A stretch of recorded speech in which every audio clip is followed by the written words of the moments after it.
Hi, I'm John, G4ABQ, SDRplay, and here is another Mike Harwood video looking at loop antennas. And there was a lot of interested feedback from his last comparison, and in particular many people are enjoying the MLA30 Plus. So this is using an RSPduo, which is ideal for comparing in real time two antennas tuned to the same signal. And here you can see how Mike gets on with the MLA30 Plus, comparing it with our benchmark, the Wellbrook ALA 1530M. Hello, I'm Mike Harwood, and over recent weeks I've received a number of requests for a comparison between different magnetic loop antennas. Probably the request which has come in most is a comparison between one of the Wellbrook loops, for example the ALA 1530N, and the MLA30 Plus antenna. These represent extreme points in the price distribution for magnetic loop antennas that are likely to be purchased by the amateur. This video pulls together the results of this comparison that took place in the UK, Northamptonshire, in early December 2021. I've tried to adopt at least a semi-scientific approach to the comparison, and this will be expanded on throughout the video. The setup for the comparison is shown in the picture. Two loops, about 1 metre in diameter for each of them, so that the induced voltage is the same in each case, are mounted outdoors and quite a distance from any property, or at least more than about 5 metres from any property, in order to reduce the effect of any interference. The antennas are separated by about 6 metres in order to reduce any interaction between the two loops, and both loops are mounted about 2.2 metres above the ground. This is a distance from the ground which, from my own experimentation and recommendations from other people, is shown to be a reasonably good, if not optimal, height for this type of receive antenna. This photo shows the measurement set up for the Wellbrook loop. The Wellbrook loop is shown on the left, mounted vertically with a plastic water pipe which provides a non-conductive mounting platform. On the right shows a picture of the low noise amplifier which is used to interface between the loop itself and the bias tee and the radio. The shorting clip on the antenna was the result of an experiment to measure the input impedance of the amplifier and is not relevant to these measurements. They just happen to be there on the photo that I already had. The MLA30 Plus measurement setup comprises of a homebrew 1 metre diameter copper loop made from 8mm microbore piping with the amplifier shown below it on the left-hand photo. On the right-hand side there is an opened up view of the MLA30 Plus preamplifier. The preamplifier is based on a TL592B integrated circuit, which is a differential video driver with a transformer on the output. Or at least that is the circuit for the MLA30. I'm assuming that the 30 Plus version is based on the 30, but so far I'm still lacking exact clarification that that is indeed the case. The radio chosen for the comparison between the two magnetic loop antenna is the SDRplay RSPduo. This is an excellent choice of radio for making this comparison because it contains two tuners that can receive signals at exactly the same time and display the results using spectral and waterfall plots on the same screen.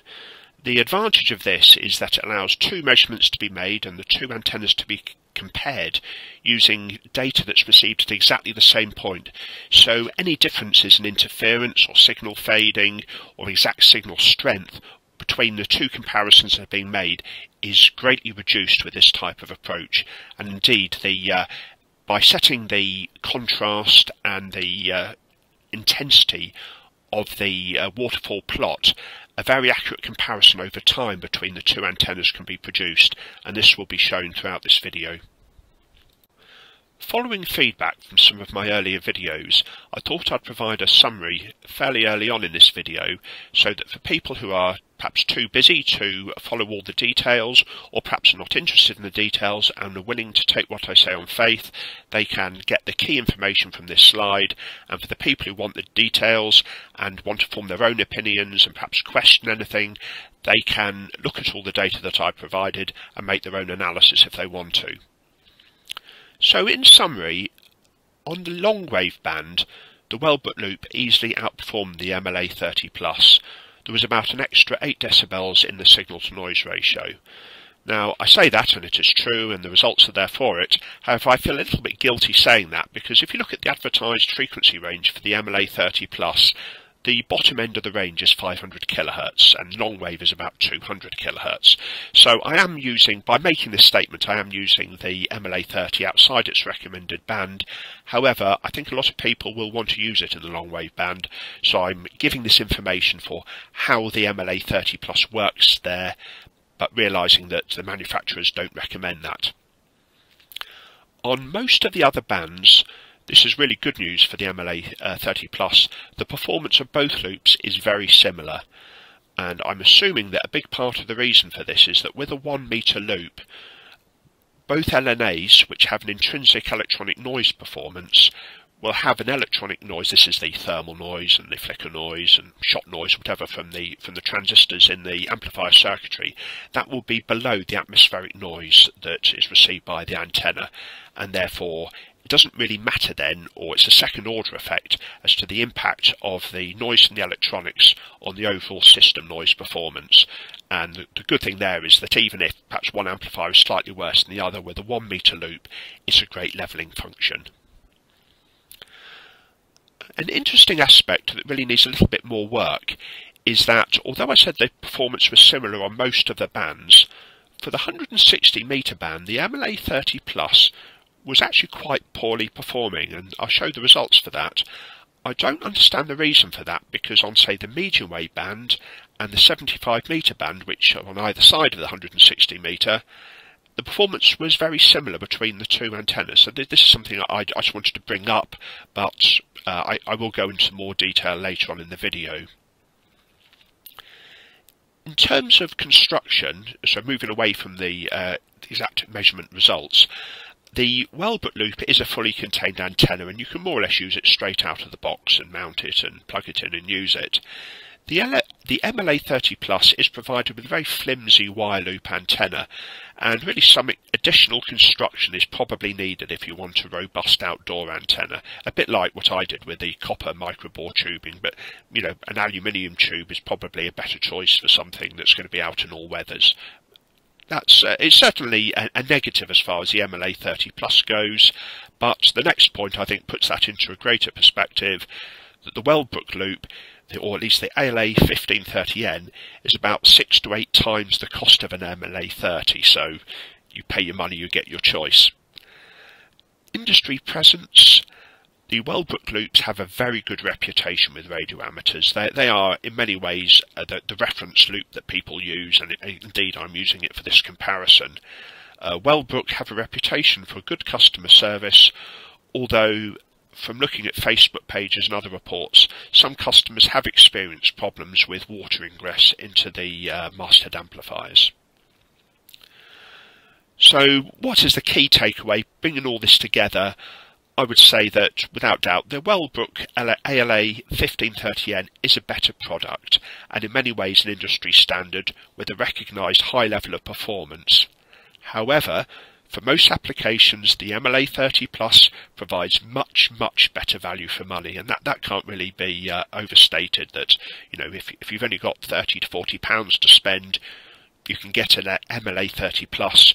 You can't get very much of a Wellbrook, and so in that regard, the MLA30+ is a very good buy.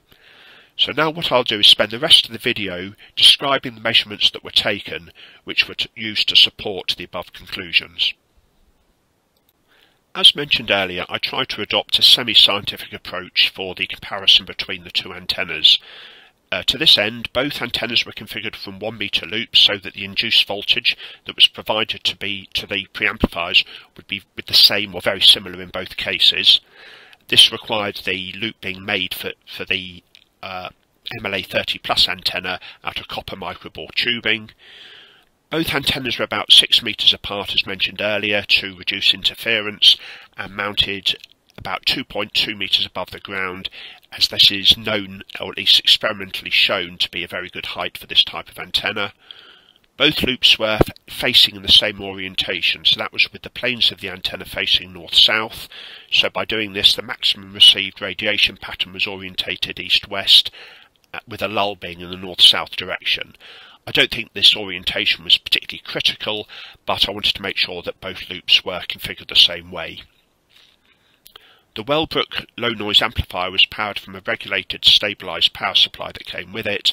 The MLA30 Plus LNA was powered through a micro USB connector from a Farnell power supply, so this is a laboratory power supply. For people who, I know this question will be asked later, people say, why didn't I use batteries to power the LNAs? The reason really I decided against that was to try and give some indication if any of the manufacturer's bias Ts had a performance failing or the LNA has a power supply rejection ratio deficiency. The Farnell power supply, which was used for the MLA30 Plus antenna, had previously been shown to give good results with a signal-to-noise ratio of about 1 dB difference when compared to alkaline or nickel metal hydride batteries. So from those earlier measurement results, I'd concluded that the Farnell power supply was pretty much as good as I could use without providing any additional impairment to the MLA30 Plus. And so when I tried using the MLA30 Plus with an iPad USB charger supply, just as an external comparison, independent of this particular measurement that I'm doing, I didn't see any real difference between an iPad USB charger or a high quality power supply. The Wellbrook LNA was connected to the bias T through 20 metres of RG58 coax, but the MLA30 Plus was not connected through such a length of coax because there's an SMA cable which is hardwired to the LNA. So in that case I used the hardwired cable that was provided. The loss at the HF frequencies is very low, so I don't imagine there's a significant difference between the two cabling types. For reference, the USB cable used between the computer and the RSPduo was a triplite which has ferrite clamps included on it. This has been shown to provide the best performance in terms of interference from the different types of USB cable that I've tried in the past.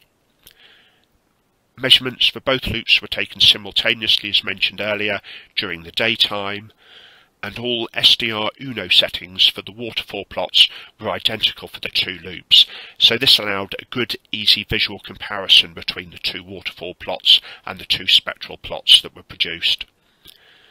The RF gain was optimised on the RSPduo for each individual loop at each individual frequency so that it performed the best. I don't believe there's an absolutely correct value of RF gain.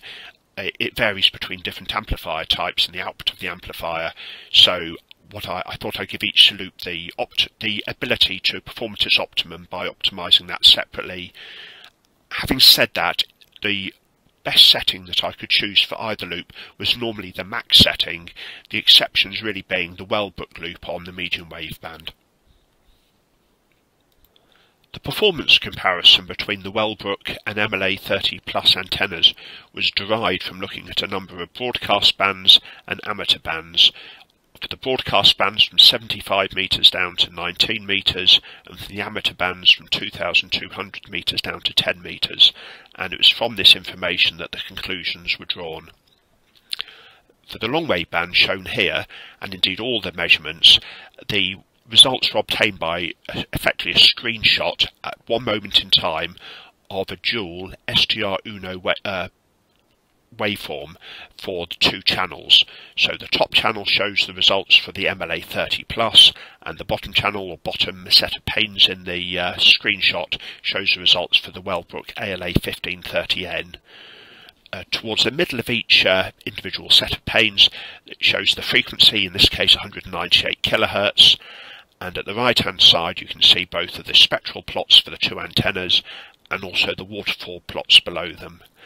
So from the spectral plots you can immediately see that the signal to noise ratio, which is also indicated in text in the middle of the spectral plot, is about 8 dBs higher for the Wellbrook loop than the MLA30 Plus, and this is a very significant difference in performance as shown. It's certainly on the long wave band, the Wellbrook ALA 1530N is certainly the winner. The performance improvements seen from the Wellbrook loop on the long wave band are carried forward to the medium wave band, but by nowhere near the same level of intensity. For example, looking at the signals that are circled or ellipsed on the spectral plots, you can see that for the Wellbrook case, the two signals circled or ellipsed at the bottom half of the display, they're slightly larger than those for the MLA30 Plus, but the difference isn't that significant.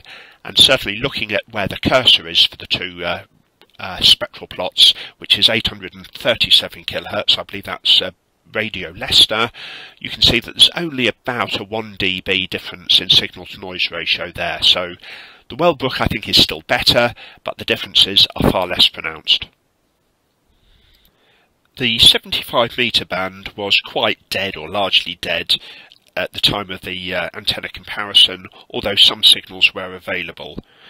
In summary, there wasn't much to choose between the two antennas on the 75 metre band, although at the point where the cursor is, there was about a 3 dB improvement that the Wellbrook had over the MLA30 Plus, but this was very variable, and in some cases it was even reversed at different moments, so if I'd taken the screenshot slightly differently, I could have got a slightly different conclusion. So overall, I'd say things were fairly well balanced between the Wellbrook and the MLA30 Plus at the 75 metre band, which is around 4 MHz. Moving on to the 60 metre broadcast band, the trend that was seen coming into the 75 metre band was that the signals between the Wellbrook and the MLA30 were becoming closer. In the 60 metre band, the two signals from both antennas looked remarkably similar, and it wasn't really possible to discriminate between them. Moving on to the 49 metre band, again the results between both antennas were remarkably similar. Possibly if you look at where I've ellipsed the two signals on the spectral plot for the Wellbrook antenna, they're slightly larger than on the MLA30 Plus. Certainly if you look at the intensity on the waterfall plot underneath that, you can see that there are some red streaks that are certainly brighter on the Wellbrook, or for the Wellbrook, than the MLA30 Plus, indicating that under conditions of very weak signal, the Wellbrook antenna could give better performance. However, this is quite a small effect. And after having reported that the Wellbrook antenna gave slightly improved performance on the 49 metre band, this effect is reversed on the 41 metre band, with the ellipse signals for the MLA30 Plus showing slightly greater height than those for the Wellbrook. No difference was really seen between the two antennas for the 31 metre band, and the same effect carried forward into the 25 metre band. And very similar results were also seen on the 22 metre band, although there were 3 areas in the 22 metre band where the MLA30 Plus seemed to show slightly higher levels of interference pickup than the Wellbrook loop, and these are all shown by the areas of the spectral plot that have the ellipses on them and the corresponding blue streaks on the waterfall curve. Again, on the 19 metre band, a very similar level of performance was seen between the two magnetic loop antennas, and again, as shown by the ellipse part of the spectral plot, there was an increased level of interference shown on the MLA30 Plus compared to the Wellbrook. This interference may be something inherent into the amplifier itself, for instance the input impedance related to the antenna impedance for picking up the electric field noise, or it could be related to common mode rejection in the amplifier, but it could equally likely be antenna position. The MLA30 was placed 6 metres approximately closer to the house than the Wellbrook antenna, and therefore any human-induced noise could be an explanation for this effect. After having examined the broadcast bands, we now move on to the amateur bands for the magnetic loop antenna comparison, starting with the 2200 metre band. Now clearly neither loop is going to be very efficient at about 150 kHz, and as expected from extrapolating the long wave performance, the Wellbrook loop does have a better performance at in the 2,200 metre band as expected.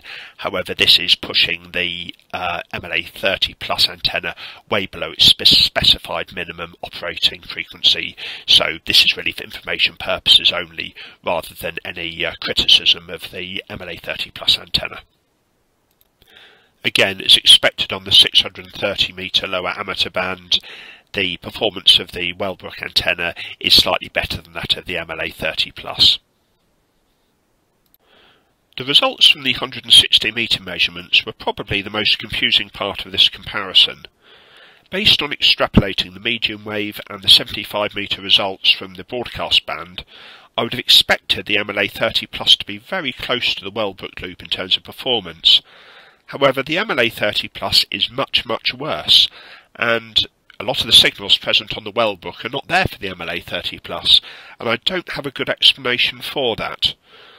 I mean, it is possible that there's some resonant dip somewhere in either the antenna or the circuitry, but the only thing I could think of that I could have caused for this would be the addition of the large copper 1 metre loop, and any resonant frequency for that combined with the input capacitance of the amplifier, I imagine would be around 30-40 megahertz, certainly much higher than 2 megahertz.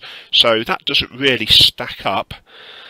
It is possible that, in fact, that the MLA30 plus is showing the correct results from this band, and that the artifacts shown on the Wellbrook loop are some sort of intermodulation distortion effect.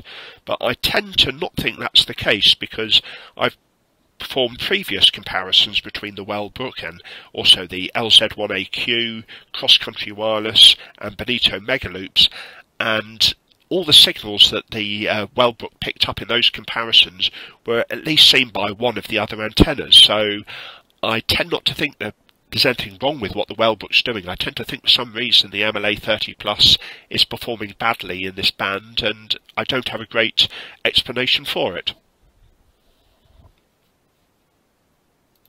As you would expect for the 80 metre amateur band, we show very similar trends that were seen in the 75 metre broadcast band, in that both the MLA30 plus and the Wellbrook antennas look very similar. There are a few cases where the Wellbrook signals look slightly stronger, but generally that isn't a repeatable artifact, and if the colour contrast of the waterfall plots are looked at, there doesn't seem to be any obvious improvement or benefit from one loop over the other. For 60 metres on the amateur band, both loops show very similar levels of performance. As you would probably expect from the results in the 41 metre broadcast band, the results for the 40 metre amateur band look very similar, and there's no obvious reason to prefer one loop over the other. However, I've actually shown I will show two different sets of results for the amateur 40 metre band, just really to highlight the advantage that the RSPduo device shows for this type of measurement. So, although in each plot the MLA30 plus and the Wellbrook show very similar levels of performance when compared, between the two plots, which are taken at slightly different times, the results are different in that the MLA30 plus and the Wellbrook perform equally in each set of plots, but between them they don't. So this really shows why the RSPduo is good, because if I had perhaps had one tuner and performed the measurements sequentially, I would have perhaps concluded that one antenna was better than the other, because just based on the different time at which these measurements are taken with quite short duration signals that are prone to fading, you can make incorrect conclusions. So this is the first set of results that we have on the 40 metre band. And these are the second set of results on the 40 metre amateur band. Again, both antennas seem to be performing about the same, however, the results here compared to the last plot are very different.